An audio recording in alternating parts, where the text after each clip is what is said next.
everyone. I'm going to be showing you what a possible lower body heavy plyometric workout could look like for a high school girls basketball team. Some things we have to make sure of when we're running these plyometric sessions. Form is so important. You know, we read in the textbook that if the athlete cannot perform the movement in the proper form, then it becomes counterproductive. So we really have to watch our landings and our takeoffs and our body alignment with this, especially in the landing phases of this where a lot of the impact occurs. Okay, the one thing you need to be aware of is that the knees need to be exactly straight with the body. They can't be bending at all, you know, overpronating or anything like that while the athlete lands. So as they're completing these workouts, that's something that you definitely want to watch for. Once you see that, it's probably a good idea to stop, because again, it's counterproductive and not really any benefit to the athlete at that point. Things to remember about a high school girls basketball team: the variety of abilities could range from, you know, a freshman who has never even really played basketball before to a senior who could potentially be a Division I college recruit. So there's different ways to vary these exercises. I'll talk a little bit about them as we go through, but for the most part, I think this is something they all can do in one way or another with the equipment that you most likely have. The first one I want to start with is a power skip. Basketball, we're focusing a lot on powerful vertical jumps, getting that vertical higher, and some lateral movement. We do move laterally a lot on the basketball court, especially, you know, playing defense. So the first one is power skips that we're going to look at. When you're starting with power skips, you want to start with your leg bent, you know, whatever leg you're going to start with, bent at 90 degrees. Okay, foot flexed up. We have full knee and hip flexion here at 90 degrees. You're going to begin coming down. Okay, all these movements have a counter movement where you're coming down first and then you're exploding up. So what you can do is you come down, you can swing your arm back, and then you're going to skip up, powerful jump up, and then you're going to land on the same leg that you took off with. All right, so I'm landing on my right leg, coming up, powerfully exploding up, then changing to the next leg, coming up. If I'm doing it in the reverse direction, really focusing on the upward explosive movement here, coming up. Okay, getting as high as you can with those power skips. Number recommended for this is about 20. What you'll see today, I kind of base it off an intermediate type of athlete, so between 100 and 120 touches to the floor. If you're going to use your less skilled athletes, maybe cut that in half or 3/4, depending how you see they progress. So that was exercise number one. Second one that I would incorporate is the squat jump. Okay, really focusing on lower body, getting explosive up and vertical. To perform the squat jump, I'll show you here on the side so you can see the lines of the body. You're going to get into your standard squat position. Okay, knees right behind the toes. Your hands are going to cross behind your back. All right. Again, you're going to have that counter movement downward and then explode upward, and you're going to continue to do that multiple times. All right, the number I have set on this is 15. I think that's something that high school girls should be able to do. So you're starting here, hands interlocked behind your back, starting in your squatting position, going down and jumping up as high as you can, making sure to return to that squat position every time. Okay, the front here, coming up as high as you can. Don't bend over, make sure you're not bending over too far forward, keeping that back in line, good squat form the entire time, keeping the knees right in line with the body with no inner movement of those knees. Third one that I would look at is the depth jump. Okay, so we pull out boxes for the depth jump. It's suggested that whenever you're starting these, you start with a 12-inch box. All right, so I'm going to start with the 12-inch, and then you can progress as the athletes move along. All right, but you start on top of the box for the depth jump. Okay, it's important to remember you're going to step off the box. Big thing to remember here is not to move your center of gravity. And also, when you're stepping off the box, you're just coming straight down. And once you come straight down off the box, you're coming up right away, jumping off both feet as high as you can. There's no counter movement here. It's as soon as you land, you are popping back up. Again, make sure the athlete is not coming too far forward as they step.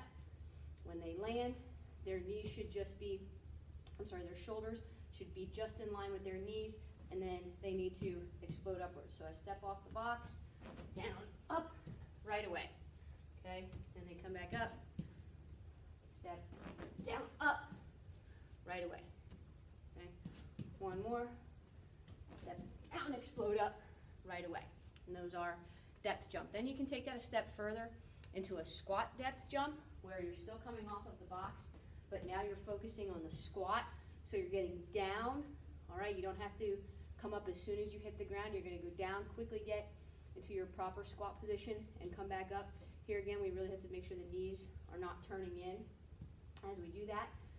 Step off the box, make sure center of gravity does not change. Make sure feet are landing about shoulder width apart so we can get into that good squat position.